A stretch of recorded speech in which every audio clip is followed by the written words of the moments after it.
United States Secretary of Education Linda McMahon joins me. Nice to see you, Madam Secretary.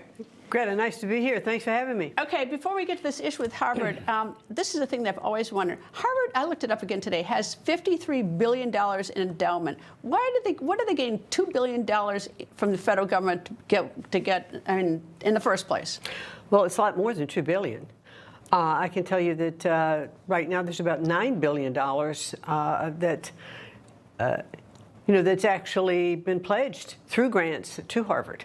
But at this particular point, I think it's about $2 billion that's been held up while we go through this process with Harvard. So there's a lot of money that goes to these universities. And one of the things the president has said, look, these universities aren't abiding by what we think are the right things to do. And it's really what set us about the investigations were really about civil rights.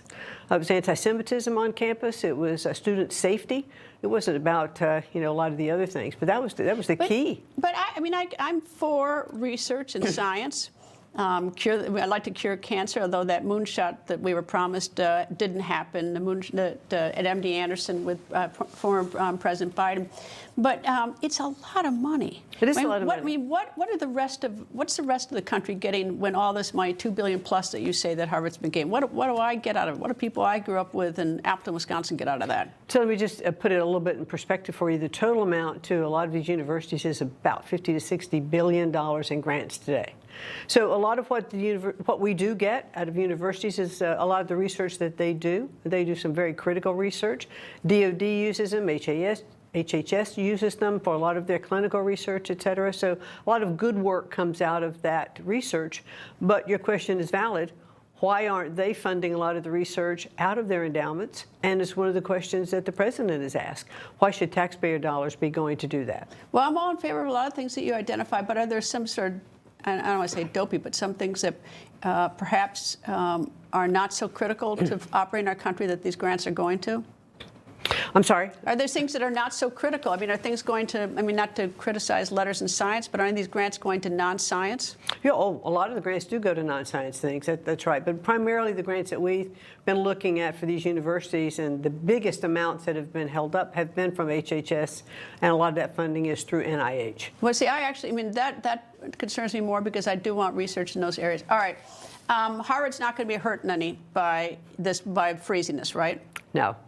It definitely is not. I mean, they do have money to operate, that is for sure. But we'd like to continue negotiations with Harvard. I mean, we sat with them. I sent them a letter. I spoke to the president of Harvard. He had called after Columbia. And so we had what I thought was a good conversation. And then it was pretty hard line. They didn't come back to negotiate at all. So we took the line of freezing the funds, and it's why we review. Are public universities getting money like this? No.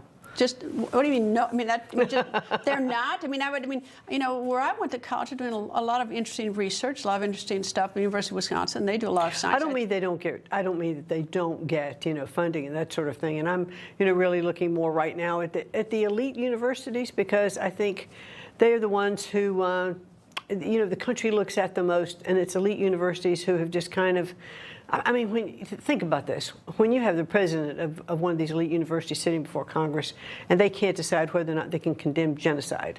Those are the things that really turn off, the people in the country. And then we see all of this anti-Semitic behavior, kids locked up, in libraries, and other students banging on the glass and saying, "Death to Israel, death to USA." The country is thinking about its tax dollars going there and would rather see them spent differently. What can a university like Harvard do about anti-Semitism? Because it seems to be something that's just plaguing the entire country. You see so much of it. It's come so much to light with all these protests. Well, they've actually, a couple of the presidents I've talked to have said they understand that it's cultural. That they have to really, when they have the anti-Semitic protests, they just have to shut them down right away. And we've asked them to look at the students, they're bringing in. Are they pro-Hamas when they bring them in? Or they have other terrorist activities? We asked them to take a look, also at the faculty they're hiring. What is their background? And are they bringing in a lot of this anti-Semitic thought process? Now, let me be clear. We're not talking about First Amendment rights at all.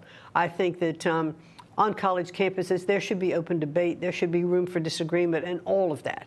But what I'm talking about are civil rights violations and safety for these students who are on campus. And the president just said he's not going to allow it in terms of those universities that are receiving federal dollars. And he's being very firm about that. And I suppose, I mean, they're free not to take federal money.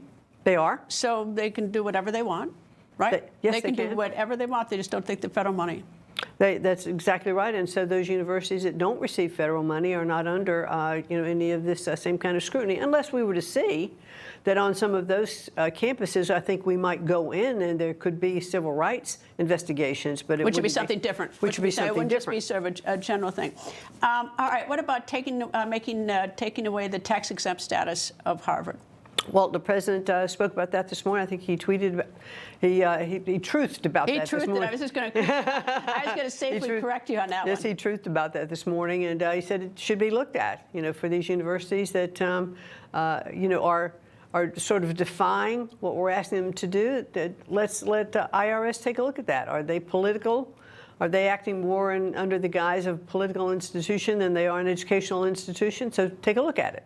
I'm lucky. I got to go to college, got to go to law school, got the second law degree. But I've become, as I told you when we sat down, increasingly, I guess anti-college is a strong term, but I see so many people who are drowning in debt because these universities know that they will keep, students will borrow. Their parents will, they'll pledge their houses, everything because they have to get that college degree. And even something like, the education has changed. The whole library is on my phone. Mm-hmm. So I don't even know why they're out there building all these libraries and the teachers. But, do we need to, as a nation, relook at higher education and how it's delivered? Well, I think we have to look, yes, at education all across the board. One of the things I've been talking about, even before I became Secretary of Education, even years ago when I ran for the Senate in Connecticut, I talked about how we needed to have a skilled workforce. So I really think that we have to stop looking at a skilled workforce and technology students, et cetera, as default education. It was those who maybe couldn't make it in college, and so they became, they went to vocational school. No, we really need that skilled workforce. And often you can make a lot more money, a lot less cost, and get into the workforce. And I think that's what we need to do. I think corporations do a huge disfavor to themselves and also to young people by requiring a college degree for applications. Because there are a lot of really smart people who elect not to go to college, can't afford to go to college, or just decided, that that's just not right for them. And that's sort of if you don't have a college degree, you can't even apply. Yeah, and I think you're seeing that change. It's changing more and more that there are a lot of colleges and a lot of companies that are absolutely taking that same. They look at experience, and sometimes they'll just give you a shot. They'll see something in you when you go in for your interview, what you like, what kind of internships you might have done, et cetera. They take a broader look at what your opportunity is as an employee. I paid off my last student loan about 1988-ish. And do you know that last year I was getting phone calls, robocalls, and even personal phone calls about if I needed help paying off my student loans from the federal government. I was getting those calls. Wow. That's amazing. I know. I wondered if I could get some money out of this. When you think about student debt, it's almost $1.7 trillion. But that's, that's the universe. That's why when I said I was anti-college, because that's look, I enjoyed my law school, but as I just held up my phone, my entire law library is on my phone now, and they're still building these huge buildings because they know the students, build a huge law library because they know the students will borrow that money till the cows come home. Yeah, and the debt. And students are allowed to borrow up to the amount that the university says is the cost of attendance and tuition. And they get to decide that. Yeah. That's exactly right. And the federal government allows you to borrow up to that much. So we definitely need reform. We definitely need the cost of college to come down. We need to look at our whole educational landscape to make sure that we are understanding what the needs of students today are, and how can we look at that workforce development, going into either a community college or whatever. But you and I can have this nice talk about it, but how do you get universities to actually do this when they've got money coming in over the transom with these student loans? What's their incentive to be fiscally responsible to their students? Well, I think what you'll see if we change this culture about college and having to go to university, and there aren't as many kids applying. You're seeing that today. College enrollments are declining. Part of it is cost. Part of it is kids can get into the workforce easier. So college enrollments are declining. And if that starts to impact more and more universities, they'll bring their costs down. It's a little bit different with the elite universities today, but we'll see where that goes as well. I'll even dig a little deeper. I taught as an adjunct professor in a law school for about 18 years. And it was extremely, if not impossible, to tell the difference between an A, an A minus, a B plus, and a B paper. And these grades are absolutely, they're critical to these law students. You have experience I don't have. No, but I mean, it's like, you know, so I mean, the whole system to me seems to be, it's just, it needs to be revised, and we need some, you know, these universities, and they're the ones who are going to have to do this. Yeah, I agree. I agree, Bill. The culture of education, I think, has to really change in our country. All right. The Department of Education, how is it? I like it very much, but we're in the process. The president was very clear when he hired me. He said, you know, I'm hiring you to fire yourself. And so that's the pathway that we're on. And how do we then make sure that the services and the needs that the students in the country need, what agencies can perhaps handle some of these programs, like our Title I funding, like our funding for our disabled and special needs kids? Will those agencies, maybe HHS, maybe Department of Labor, take those on? Will we funnel student loans into Treasury, or even there is some talk also of SBA having a guaranteed loan program? So we are looking at the possibilities now so that we can unwind the Department of Education. How do you keep them, I mean, it's very important, morale of the government employees. How do you keep government employees' morale up when you had an agency that is about to end? Well, I talked to them about that, and I've talked to them about it. I said, look, you get to be part of history.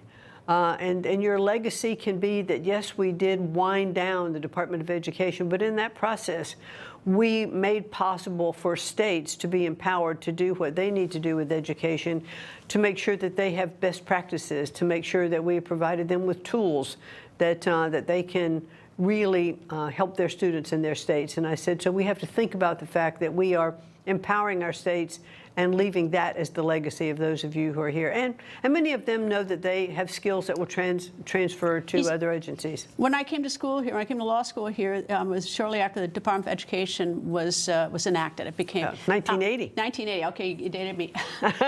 Sorry. You know, has it been a failure? I don't think the Department of Education. Well, let me say this. I think it has not accomplished what it was supposed to. We've spent over $3 trillion, and we've watched performance scores continue to go down. In fact, I was listening to a speech that Ronald Reagan gave, because he was the first president after it was enacted to say he wanted to shut it down. And his comment was he thought that the Department of Education had taken away the love for learning because it was just very bureaucratic. And now I can't go back to the day when Ronald Reagan was looking at it, but you know, the fact that we've spent all this money and the performance of students has continued to decline, I think it's not been successful, and therefore President Trump certainly believes that it is not necessary. Thank you very much for joining me as Secretary of Education, Linda McMahon. She'll be the last Secretary of Education. Anyway, thank you very much for joining me. Thank you, Greta. People think news just happens. It doesn't. It happens because there's someone there to capture the moment, to explain it and share it. That's my job. I go where news breaks and give you the facts. Join me for The Record on Newsmax.